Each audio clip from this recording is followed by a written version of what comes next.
여호와를 찬송하라. 여호와께서 자기를 위하여 야곱 곧 이스라엘을 자기의 특별한 소유로 택하셨음이로다. 아멘. 사랑이 많으신 하나님, 주의 전에 나와 예배드리게 하여 주시고 우리들을 언제나 사랑으로 지키시고 보호해 주시니 감사합니다. 오늘도 이렇게 하나님 앞에 무릎 꿇고 겸손히 드리는 이 예배를 받아주시고 참 믿음을 갖도록 인도하여 주시옵소서. 예수님 이름으로 기원드리옵나이다. 아멘.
나는 전능하신 아버지 하나님, 천지의 창조주를 믿습니다. 나는 그의 유일하신 아들 우리 주 예수 그리스도를 믿습니다. 그는 성령으로 잉태되어 동정녀 마리아에게서 나시고 본디오 빌라도에게 고난을 받아 십자가에 못 박혀 죽으시고 장사된 지 사흘 만에 죽은 자 가운데서 다시 살아나셨으며 하늘에 오르시어 전능하신 아버지 하나님 우편에 앉아 계시다가 거기로부터 살아있는 자와 죽은 자를 심판하러 오십니다. 나는 성령을 믿으며 거룩한 공교회와 성도의 교제와 죄를 용서받는 것과 몸의 부활과 영생을 믿습니다. 아멘.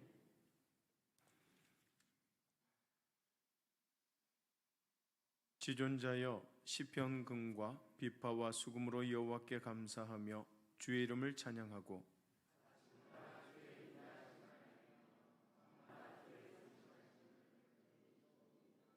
여호와여 주께서 행하신 일로 나를 기쁘게 하셨으니 주의 손이 행하신 일로 말미암아 내가 높이 외치리. 의인은 종려나무같이 번성하며 레바논의 백향목같이 성장하리로다. 여호와의 집에 심었으니 우리 하나님의 뜻 안에서 번성하리로다. 그는 늙어도 여전히 결실하며 진액이 풍족하고 빛이 청청하니 여호와의 정직하심과 나의 바위 되심과 그에게는 불의가 없으니 선포되리로다. 아멘.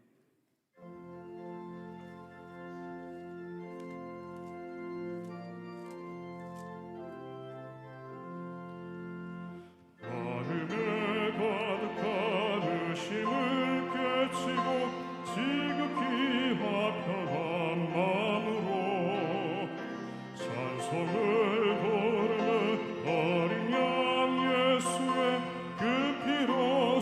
속죄함 얻었네. 속죄함 속죄함 주 예수 내 죄를 속했네. 할렐루야 소리를 합하여 함께 찬송하세. 그 피로 속죄함 얻었네. 금이나 은가지 없어질 보배로 속죄함 받은 것 아니요. 거룩한 하나님 어린 양 예수의 그 피로 속죄함 얻었네. 속죄함 속죄함 주 예수 내 죄를 속했네. 할렐루야 소리를 합하여 함께 찬송하세. 그 피로 속죄함 얻었네. 나 같은 죄인이 용서함 받아서 주 앞에 옳다함 얻음을 확실히 믿기는 어린 양 예수의 그 피로 속죄함 얻었네. 속죄함 속죄함 주 예수 내 죄를 속했네. 할렐루야 소리를 합하여 함께 찬송하세. 그 피로 속죄함 얻었네. 거룩한 천국에 올라간 후에도 넘치는 은혜의 찬송을 기쁘게 부르는 어린 양 예수의 그 피로 속죄함 얻었네. 속죄함 속죄함 주 예수 내 죄를 속했네. 할렐루야 소리를 합하여 함께 찬송하세. 그 피로 속죄함 얻었네. 사랑과 자비와 은혜가 풍성하신 하나님 아버지, 하나님의 그 크신 사랑과 은혜를 감사드립니다. 이 시간 머리 숙여 신령과 진정으로 예배하오니 주님 홀로 영광 받으시옵소서. 죄와 허물이 많은 저희들을 하나님께서 구원하여 주시고 자녀 삼아 주시고 이 시간까지 은혜의 날개 아래 품어주시사 하나님의 사랑 가운데 살게 하시니 진심으로 감사드립니다. 그러나 우리가 연약하여서 감사하지 못하고 말씀대로 믿음대로 살지 못한 죄 용서하여 주시옵소서. 험악한 세상 살아가면서 조그마한 어려움이 닥쳐와도 낙심하고 사소한 일에도 원망 불평하며 살아왔던 저희들이었습니다. 용서하여 주시고 주님의 보혈로 새롭게 변화시켜 주시옵소서.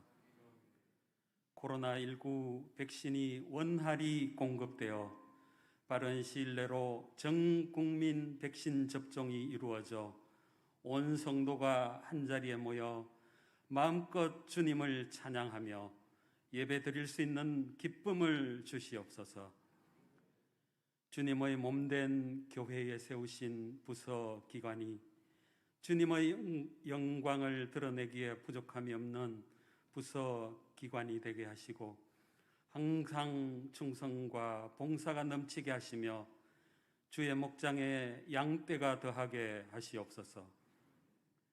모든 성도가 어두운 곳을 밝히는 빛으로 살게 하시고 세상의 소금으로서 빛과 소금의 역할을 잘 감당하게 하시며 복음의 빚진 자 되어 보화를 품은 질그릇의 성도가 되어 질그릇 안에 담긴 빛난 보화인 복음을 드러나게 하는 삶을 살게 하시며 참된 부활의 신앙을 가지게 하옵소서. 교회를 떠나 있는 성도들에게 어디에 있든지 믿음의 끈을 굳게 잡고 나가게 하시며 건강을 더해 주시옵소서. 원치 않는 질병으로 고생하는 성도들을 깨끗이 치유되게 하시며 눈물로 간절히 기도하는 모든 기도마다 응답받게 하시옵소서.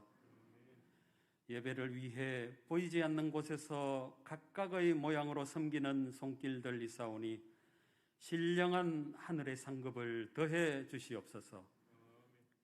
단 위에 주님의 말씀을 들고 서신 목사님, 영육간의 강건함을 더해 주시고 성령 충만케 하시며 말씀의 은사를 더해 주시고 주님의 지팡이와 막대기가 되어 푸른 초장 맑은 물가로 인도하시고 전해지는 말씀이 송이꿀보다 더 단 말씀이 되게 하옵소서. 감사드리오며 부활이요 생명이신 예수 그리스도 이름으로 간절히 기도하옵나이다. 아멘.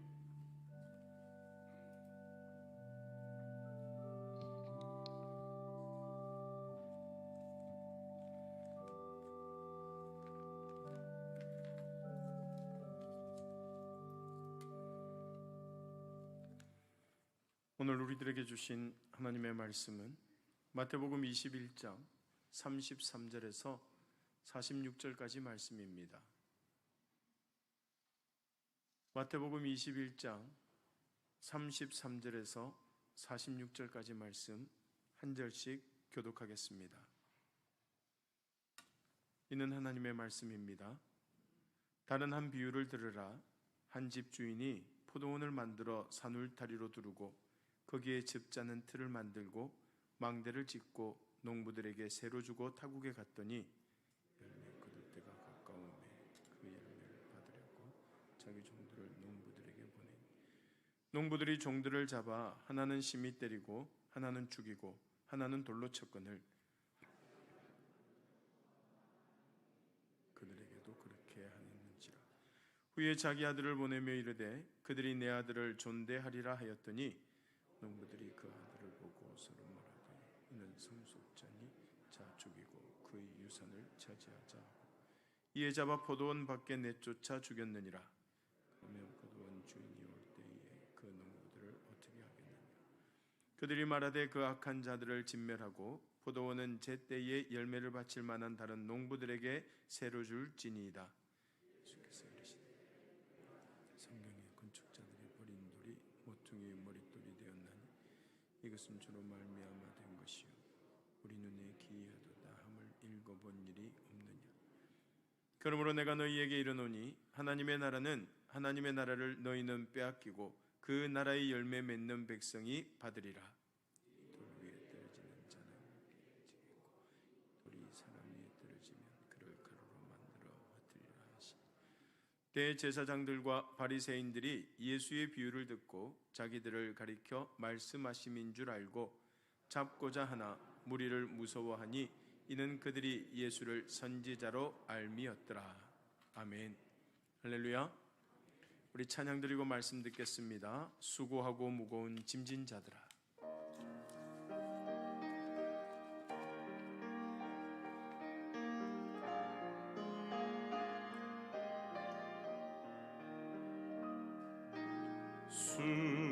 수고하고 무거운 짐진 자들아 다 내게로 오라 다 내게로 오라 내가 너희를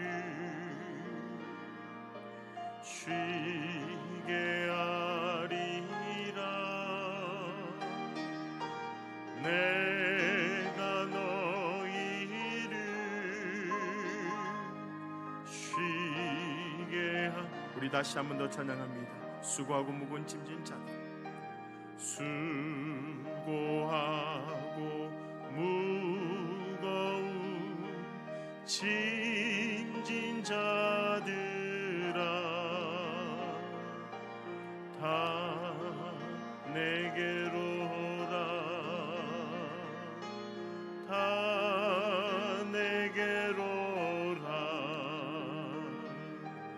내가 너희를 쉬게 하리라.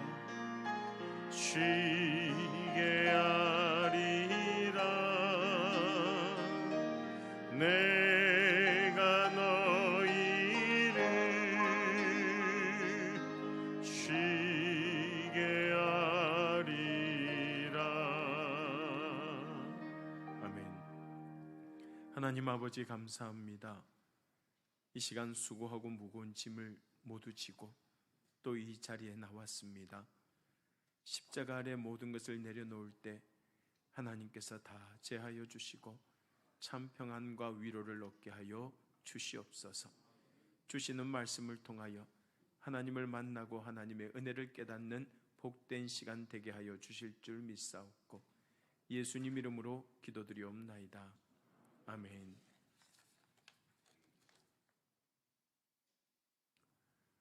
인간의 가장 큰 교만은 자기 자신이 죄인인지 모르고 스스로 의롭다고 여기면서 구원자이신 예수님이 필요 없다고 생각하는 것입니다.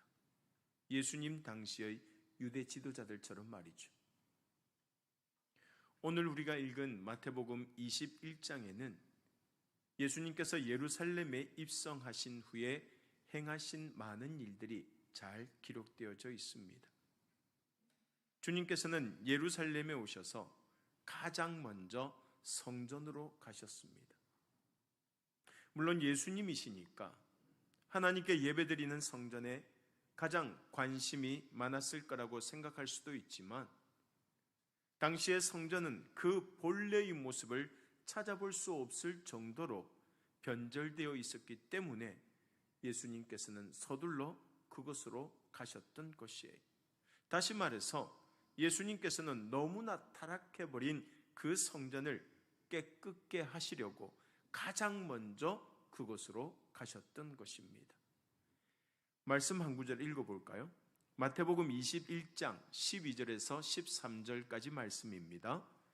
예수께서 성전에 들어가사 성전 안에서 매매하는 모든 사람들을 내쫓으시며 돈 바꾸는 사람들의 상과 비둘기 파는 사람들의 의자를 둘러엎으시고 그들에게 이르시되 기록된 바 내 집은 기도하는 집이라 일컬음을 받으리라 하였거늘 너희는 강도의 소굴을 만드는도다 하시니라. 아멘.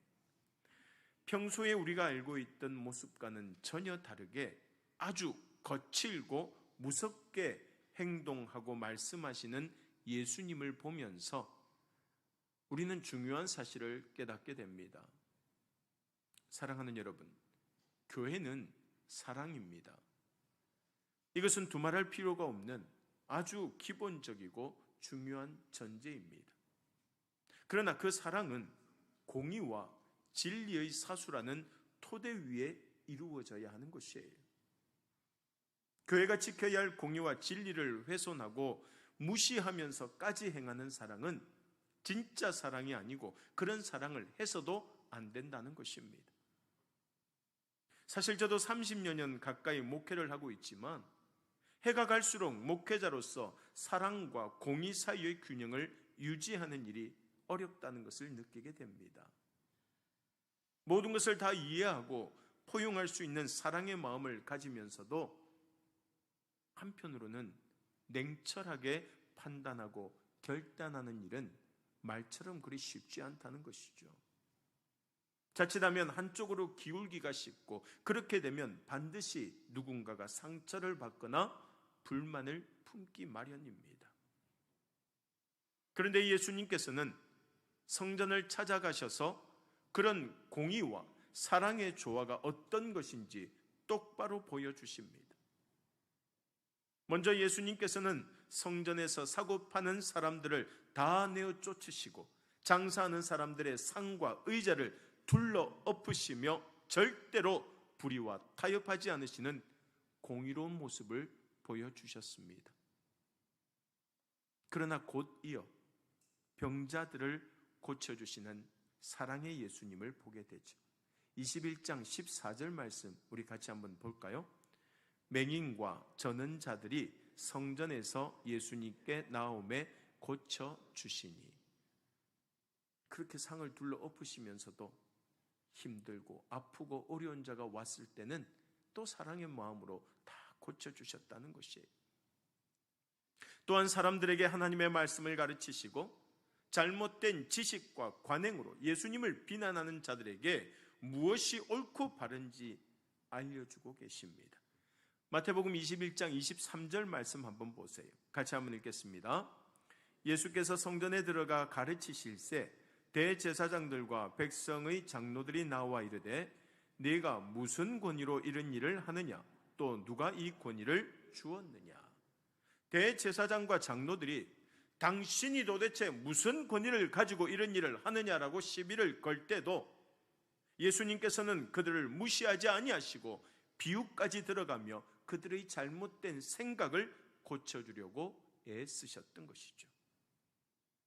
여러분, 예수님께서는 사랑이라는 이름 때문에 불의를 용납하거나 못 본 척 하시는 분이 아니십니다. 자기 목숨까지 내어주실 만큼 우리를 사랑하시지만 우리가 그릇된 길로 갈 때는 깨닫고 돌아올 수 있도록 가르치시고 이끌어주시는 공의로운 분이 바로 예수 그리스도라는 것이에요. 따라서 우리 역시 무조건 예수님처럼 사랑하면 된다는 생각을 버리고 교회의 직책을 맡은 성도로서, 자녀를 양육하는 부모로서, 국가와 사회의 구성원으로서 사랑과 공의를 균형 있게 실천해 나아갈 수 있는 믿음의 그리스도인이 되어야 할 줄로 믿습니다.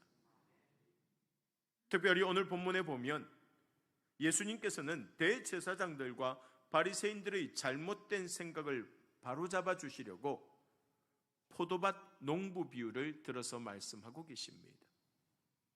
예수님께서 말씀하신 대부분의 비유가 그렇듯이 이 비유도 내용은 아주 간단합니다. 어떤 포도원 주인이 포도밭을 잘 가꾸어서 농부들에게 세를 주고 먼 곳으로 여행을 떠났습니다. 시간이 흘러 열매를 거둘 때가 되자 주인은 자신의 몫의 수확을 받으려고 자기 종들을 농부에게 보냈습니다. 그런데 그 농부들이 얼마나 악한 자들이었던지 주인이 보낸 종들을 때리고 돌로 치고 죽여버렸습니다. 그러자 주인은 더 많은 종을 보내었지만 악한 농부들은 이번에도 똑같은 짓을 저지릅니다. 주인은 설마 자기 아들을 보내면 존중할 것이라는 생각으로 아들을 보냈지만 농부들은 그 아들마저 어떻게 해버려요? 죽여버렸습니다. 그리고 예수님께서는 포도원 주인이 돌아온다면 그 농부들을 어떻게 하겠냐고 물으신 것입니다. 물론 그 포도원 주인은 하나님을 비유하는 것이죠. 보냄을 받은 종들은 구약에서 수없이 파송된 선지자들이며 농부들은 이스라엘 백성들이고 주인의 아들은 누구예요? 예수 그리스도를 나타내는 것입니다. 말하자면 하나님께서 오랜 세월 변질되고 타락한 이스라엘 백성들을 위하여 선지자들을 보내시고 회개하도록 촉구했지만 그들은 회개하지 않았다는 것입니다. 그래서 독생자 예수 그리스도를 이 땅에 보내어 주셨지만 그들은 끝까지 회개하지 않았어. 결국 이 비유는 하나님께서 이토록 기회를 주셨음에도 불구하고 끝까지 회개하지 않으면 반드시 심판받게 될 것이라는 무서운 경고의 말씀입니다. 그런데 이 무서운 말씀에서도 하나님의 놀라운 사랑과 긍휼이 담겨 있다는 사실을 우리는 깨달아야 합니다. 하나님께 감사할 수밖에 없는 은혜가 많다는 것이에요. 그것이 무엇이냐? 첫 번째로 우리에게 사명을 주셨다는 사실에 감사하게 됩니다. 오늘 본문 33절 말씀 우리 같이 한번 읽어볼까요? 다른 한 비유를 들으라. 한 집주인이 포도원을 만들어 산 울타리로 두르고 거기에 즙 짜는 틀을 만들고 망대를 짓고 농부들에게 새로 주고 타국에 갔더니 포도밭 주인은 농부를 믿고 자기가 만든 포도밭을 그들에게 맡겼습니다. 여기서 우리는 천지를 창조하시고 마지막 날 인간을 만드신 후에 모든 것을 우리 인간에게 맡기신 하나님의 모습을 보게 됩니다. 그 모습을 생각하면서 우리 창세기 1장 28절 말씀 같이 한번 읽어볼까요? 하나님이 그들에게 복을 주시며 하나님이 그들에게 이르시되 생육하고 번성하여 땅에 충만하라. 땅을 정복하라. 바다의 물고기와 하늘의 새와 땅에 움직이는 모든 생물을 다스리라 하시니라.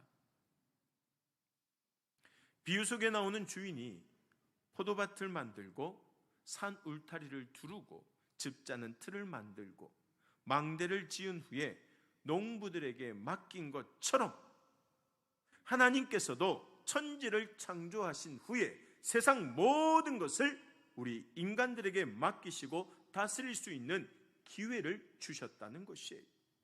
이것이 바로 하나님께서 우리들에게 주신 사명인 줄로 믿습니다. 그렇다면 우리는 자신에게 맡겨진 그 사명을 위해 얼마나 수고하며 살아가고 있습니까?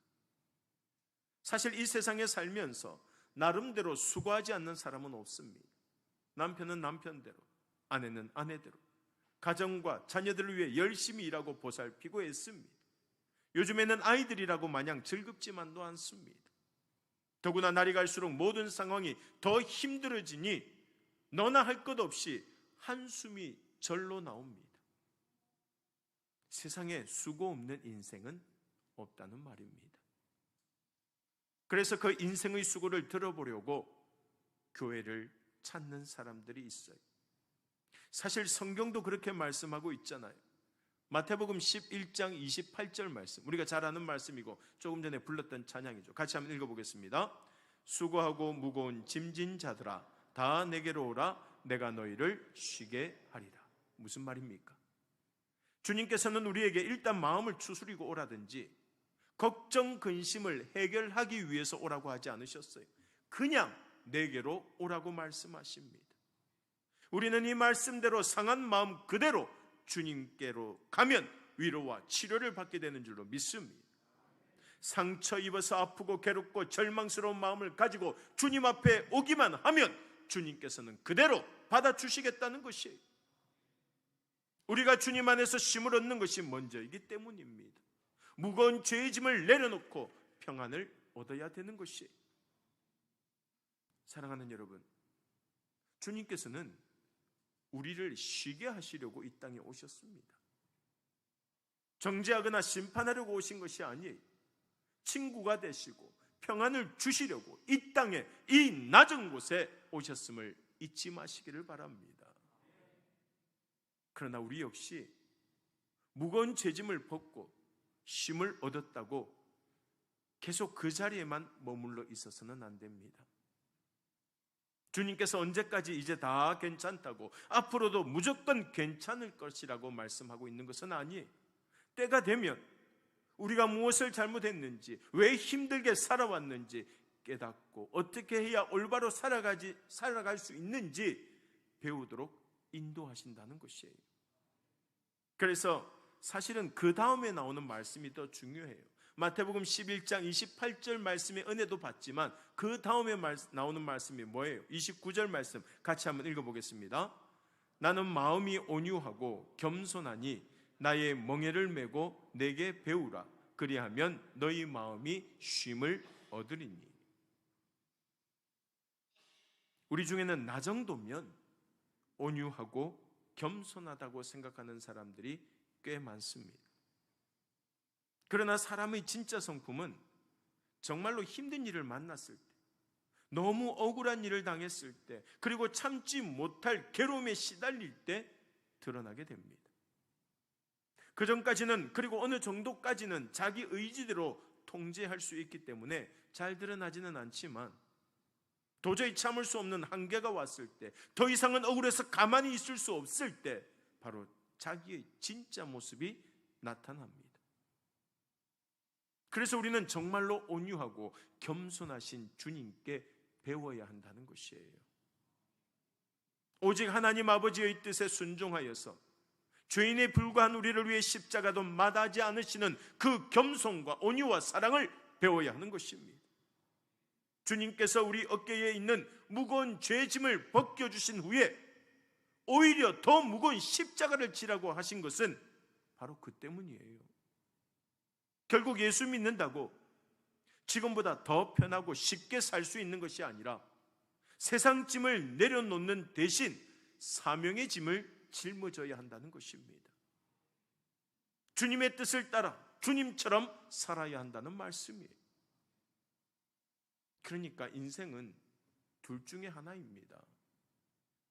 죄의 짐을 지고 허덕이며 살아가든지, 죄의 문제를 해결하고 하나님의 자녀가 되어서 사명의 짐을 지고 살아가든지 말입니다.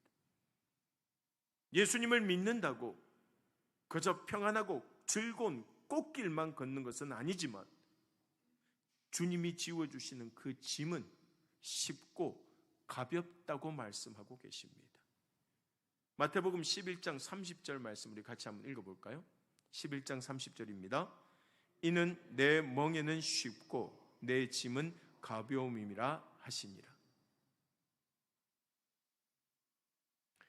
비트겐슈타인의 토끼오리라는 그림이 있습니다. 그림 하나 보여주실래요? 여러분, 이 그림을 보면 뭐로 보이십니까? 토끼로 보입니까? 오리로 보이십니까? 오리요? 토끼요? 오리요? 토끼요? 자, 왼쪽 부리 중심으로 보면 오리로 보이죠. 머리 중심으로 보세요. 뭐로 보여요? 토끼로 보이죠. 이 그림은 어느 쪽에서 보느냐에 따라 토끼로 보이기도 하고 오리로 보이기도 합니다. 20세기 분석 철학, 언어 철학자 비트겐슈타인은 이 그림을 예로 들어서 언어의 의미는 보는 사람의 관점에 따라서 정해지는 것이라고 말했어요. 말하자면 이 그림의 이미지를 결정하는 것은 그림 자체가 아니라 그 그림을 보는 사람들의 뭐라는 거예요? 마음이라는 것입니다.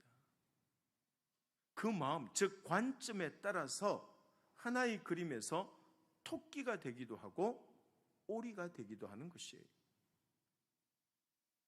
여러분, 우리의 삶도 마찬가지입니다. 예수님이 없으면 우리의 삶은 고통이요 짐이지만 예수님과 동행하면 그 삶이 곧 사명이요 기쁨이요 즐거움이라는 것입니다.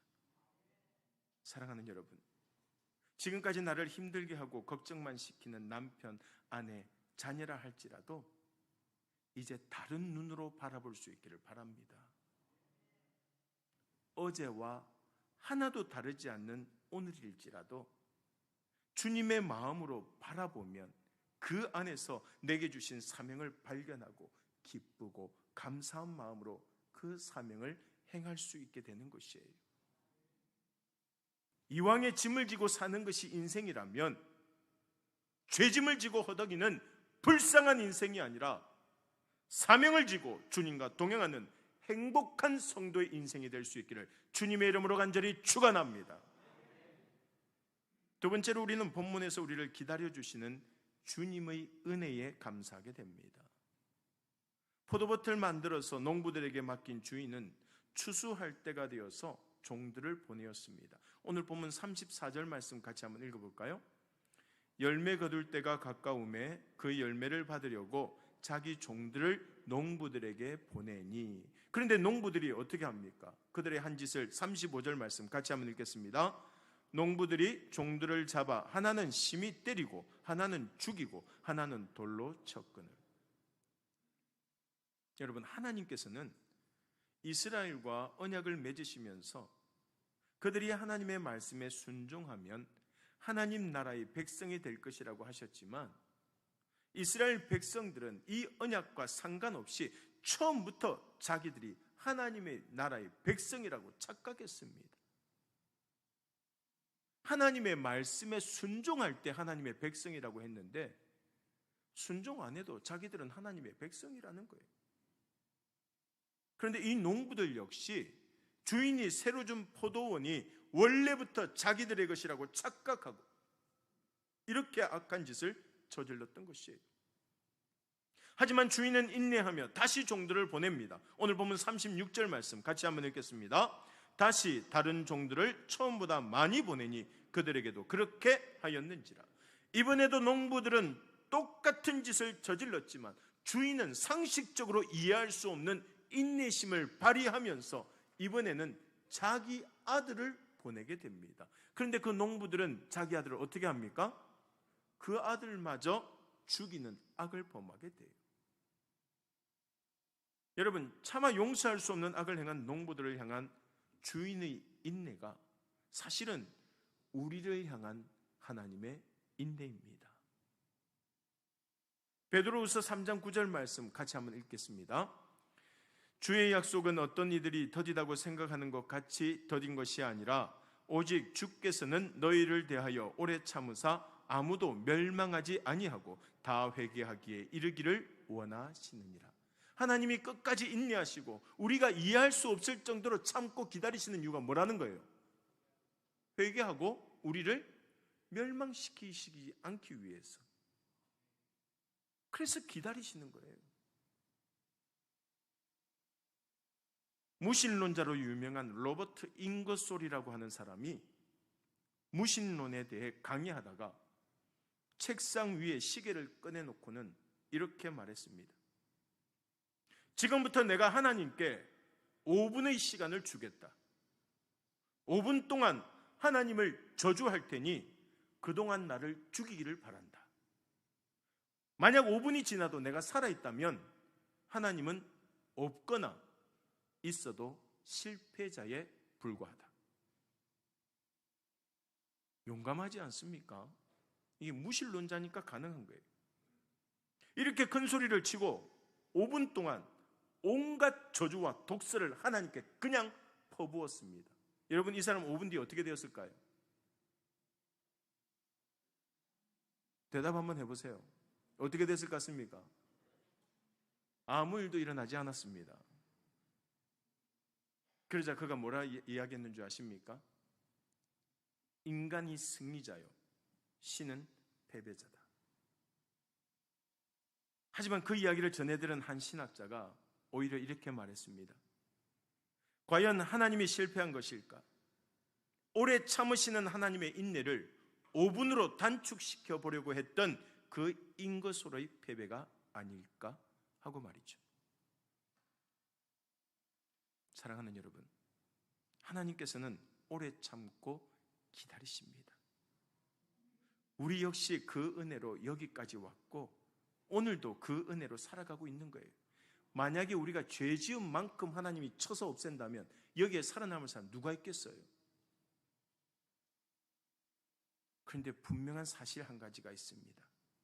성경은 사랑은 영원까지 참고 라고 말하지 않습니다. 사랑은 뭐라고 그래요? 오래 참고라고 말하는 것이에요. 틀려요.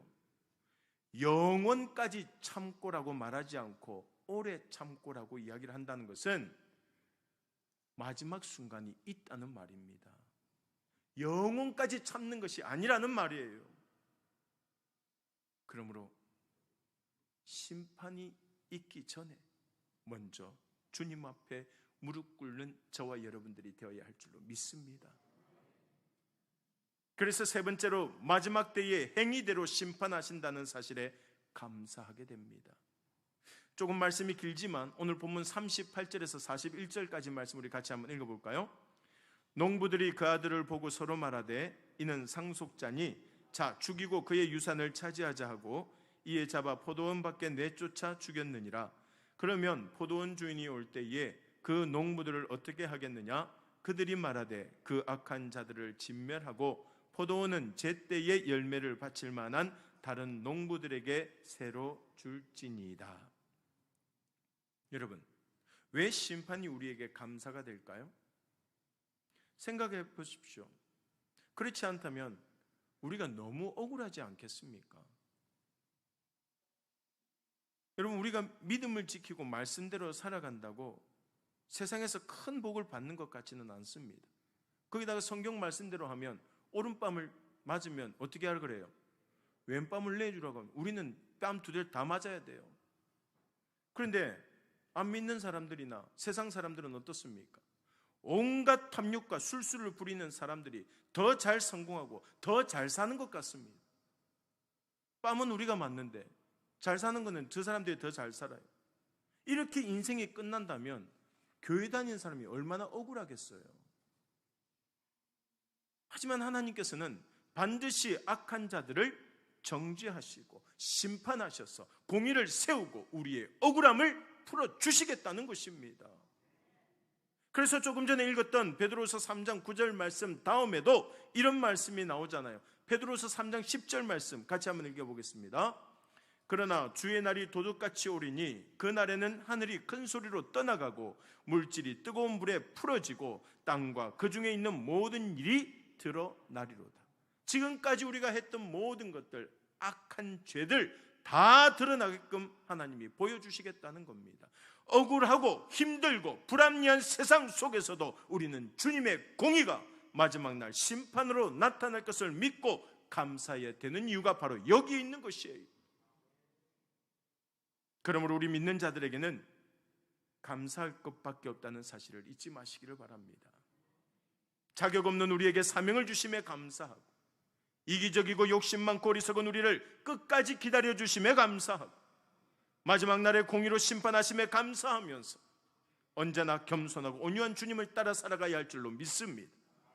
오늘 주신 말씀 꼭 기억하면서 마지막 날 모퉁이의 머릿돌 대신 주님께서 오셔서 심판하실 때에 우리는 영생을 얻고 승리할 것을 믿고 감사하면서 어떠한 상황 속에서도 끝까지 믿음의 길을 걸어가는 우리 간만의 모든 성도들이 다 될 수 있기를 주님의 이름으로 간절히 축원합니다. 오늘 주신 말씀 생각하며 우리 다 함께 기도하겠습니다. 부족하고 연약하기 짝이 없는 우리들이지만 그럼에도 불구하고 하나님께서는 우리를 사랑하여 주시고 우리와 함께 해주심에 우리들 역시 영생을 믿고 승리할 수 있는 귀한 믿음의 자녀들이 되게 해달라고 이 시간 우리 간절히 기도드리겠습니다. 주여, 하나님 아버지 감사합니다. 오늘도 저희들에게 귀한 말씀 주시고 말씀 가운데 깨달을 수 있도록 인도해 주심을 감사합니다. 그렇습니다. 부족하고 연약하기 짝이 없는 저희들이지만 그래도 하나님께서는 우리들에게 사명을 허락하여 주시고 그 사명 가운데 날마다 하나님 일 해나갈 수 있도록 인도해 주심을 감사합니다. 하나님의 백성으로서 하나님의 나라의 자녀들로서 주의 말씀에 순종하며 아버지 뜻대로 살아갈 때에 마지막까지 승리하여서 믿음의 종으로 걸어갈 수 있도록 주님이여 도와주시옵소서. 영생을 얻고 승리할 것을 믿고 감사하게 하여 주시고 어떠한 상황 속에서도 끝까지 믿음의 길을 걸어갈 수 있는 하나님의 자녀들이 되어지게 하여 주시오며 날마다 주님이 주시는 은혜 가운데 참 평안과 위로함을 얻고 아버지 하나님 앞에 감사하며 살아가는 저희들 되어지게 하여 주시옵소서. 아버지 하나님 감사합니다. 하나님 아버지 감사합니다. 오늘도 주신 말씀처럼 부족한 저희들 가운데 은혜 내려주시고 끝까지 주님만을 부여잡고 주님만을 믿고 나아갈 때에 마지막에는 반드시 승리할 수 있는 참된 믿음의 백성들 되게 하여 주시옵소서. 예수님 이름으로 기도드리옵나이다. 아멘. 찬송가 429장입니다.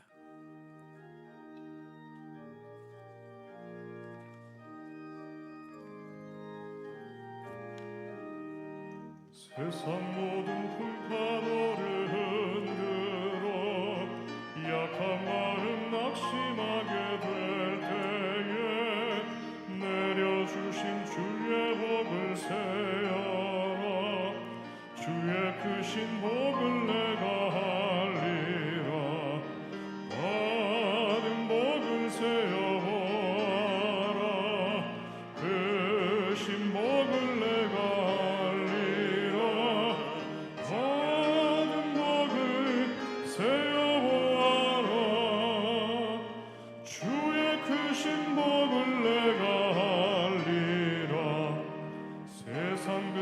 걱정 너를 노르고 십자가를 등에 지고 나갈 때 주가 내게 주신 복을 세어라. 두려움 없이 항상 찬송하리라. 받은 복을 세어보아라.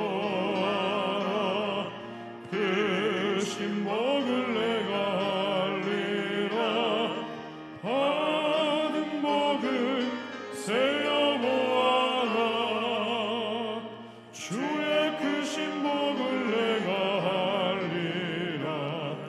세상 권세 너의 앞길 막을 때 주만 믿고 낙심하지 말아라.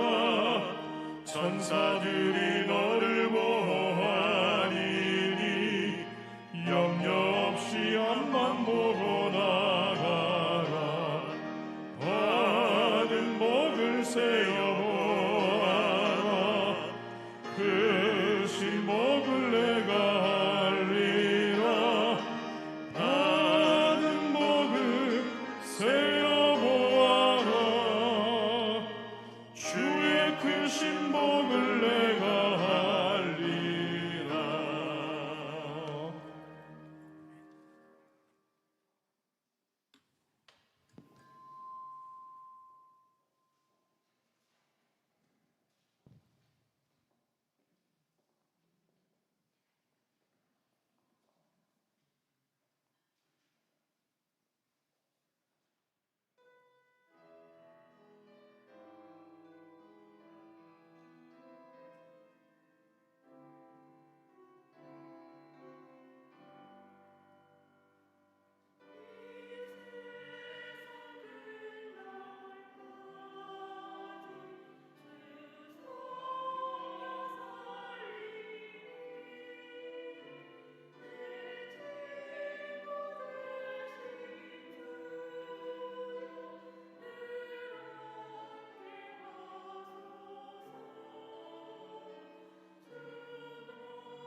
아멘.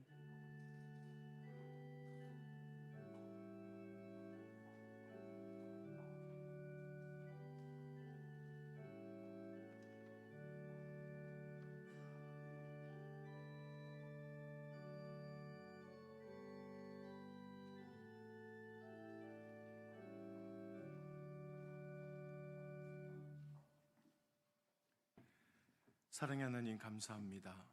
주신 말씀처럼 어렵고 힘든 세상을 잘 살아갈 수 있도록 인도해 주신 하나님께 늘 감사하게 하여 주시고, 그런 부족한 저희들에게 사명 주시고 일할 수 있도록 지혜와 명철과 열정을 주신 주님께 감사합니다. 끝까지 주님 손 부여잡고 나아가는 하나님의 백성들이 되게 하여 주시고, 주신 은혜를 통하여 심판날까지 승리하는 믿음의 군병들이 되게 하여 주시옵소서. 이 시간 하나님 앞에 귀한 예물 드립니다. 11조, 감사헌금, 주일헌금, 성교헌금, 장학헌금, 특별헌금 등으로 정성껏 드리는 귀한 예물 받아주시고, 드린 손길들 위에 하늘의 신령한 복과 땅의 기름진 복을 누리게 하여 주시고, 백갑절의 축복과 함께 어디를 가든지 형통의 복을 누리고 하나님의 축복을 전하는 축복의 통로들이 되게 하여 주시옵소서. 또한 드린 예물이 쓰여지는 곳곳마다 주의 사랑과 은혜가 드러나게 하여 주시고, 하나님의 뜻 안에서 귀하게 쓰여지게 하여 주시옵소서. 날마다 저희들에게 감사의 조건이 넘쳐나게 하여 주실 줄 믿사옵고 감사하오며 예수님 이름으로 기도드리옵나이다. 아멘.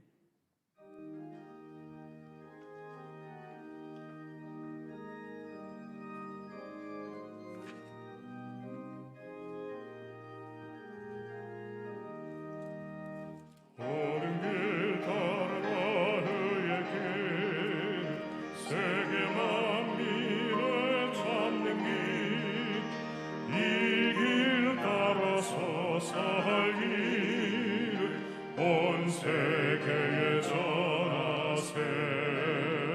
만 백성이 나갈 길, 어두운 밤 지나고 동튼다. 환한 비 보아라 저비, 주 예수의 나라 이 땅에 곧 오겠네 오겠네. 주 예수 따르라 승리의 주, 세계 만민이 나아갈 길과 진리요 참 생명, 내 창검을 부수고 다타르라와 평화, 어두운 밤 지나고 동튼다.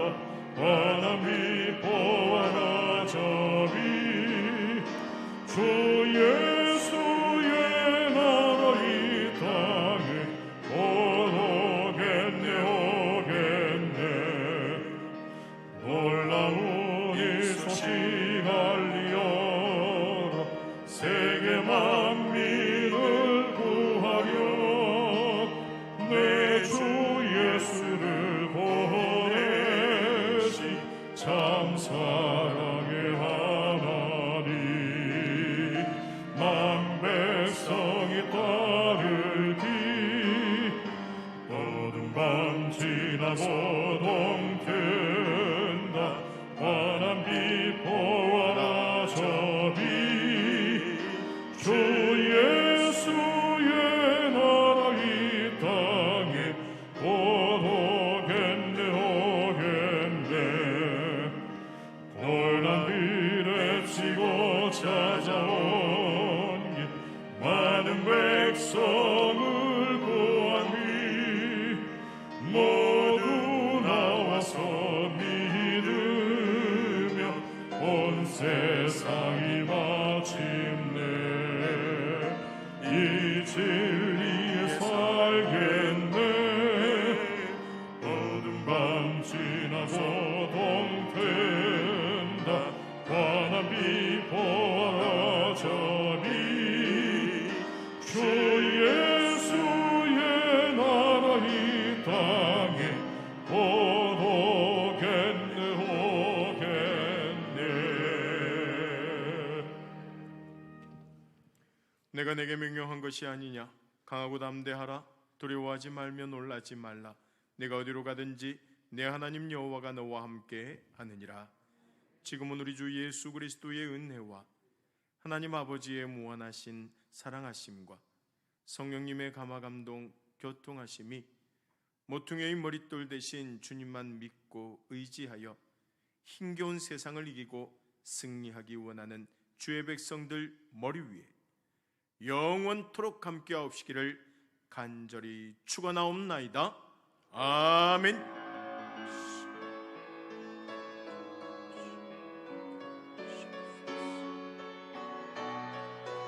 우리 다 함께 찬양하겠습니다. 구원하심이 보좌에 앉으시고 구원하심이 보좌에 앉으신 우리 하나님과 어린 양께 있도다. 구원하심이 보좌에 앉으신 우리 하나님과 어린 양께 있도다. 할렐루야. 우리의 자리에 앉으시면서 앞뒤 옆에 분들과 샬롬의 평안의 인사를 나누겠습니다. 샬롬.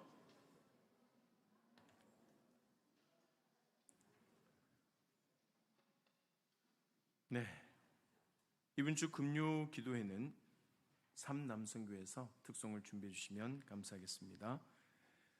금요일 구역장 권찰 모임 때 보고에 있는 것 기억해 주시고요. 구역장들은 준비해 주시면 감사하겠습니다. 원래외 기간별로 지정된 장소에서 진행해 주시고요. 유아세례 신청 받습니다. 다음 주까지 받으실 분들은 신청해 주시면 감사하겠습니다. 기도불꽃 대행진 계속 이루어지고 있는데 열심히 또 주회전에 나오셔서 기도해 주시면 감사하겠고요. 가족 사진 콘테스트 이제 2주 남았습니다. 여러분들 가족 사진 찍은 것 그 홈페이지에 올리시기가 힘드신 분들은 교육자나 아니면 사무실에 이렇게 카톡으로 보내주셔도 되고 문자로 보내주셔도 되니까 그렇게 해서 보내주시면 감사하겠습니다. 이번 주 토요일 정교인 대청소의 날이 있습니다. 기억해 주시고 기간별로 하기 때문에 작게 온 기간은 그만큼 힘들어집니다. 사람들이 작은데 안 도와줍니다. 그러니까 매몰차게 안 도와주기 때문에 여러분들 나오셔야 됩니다. 그러니까 다 나오셔서 같이 그렇게 청소에 임해 주시면 감사하겠습니다. 특별히 이번에 청소에 식사를 제공하지 못하기 때문에 기간별로 교회에서 약간의 소정의 지원이 있겠습니다. 그렇게 해서 나중에 마치시고 3사람씩 4사람씩 가셔서 식사를 하시든지 많이는 드리지는 못합니다. 그렇지만 그렇게 해서 함께 모일 수 있는 기회가 되었으면 좋겠습니다. 여전도 연합회 총회 항서교회에서 있는데 화요일 날 8시 40분에 교회에서 출발하도록 하겠습니다. 나머지는 우리 주보교회를 참고하시고요. 성경 읽기 계속해서 우리 또 말씀 읽어주시면 감사하겠습니다. 네, 우리 다 함께 마지막 찬양 드리고 예배 모두 피하도록 하겠습니다.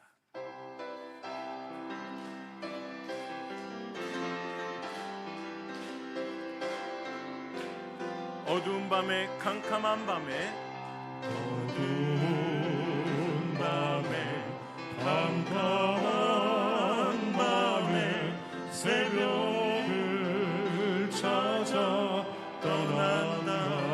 종이 울리고 닭이 울어도 종이 울리고 닭이 울어도 내 눈에는 오직 밤이었어.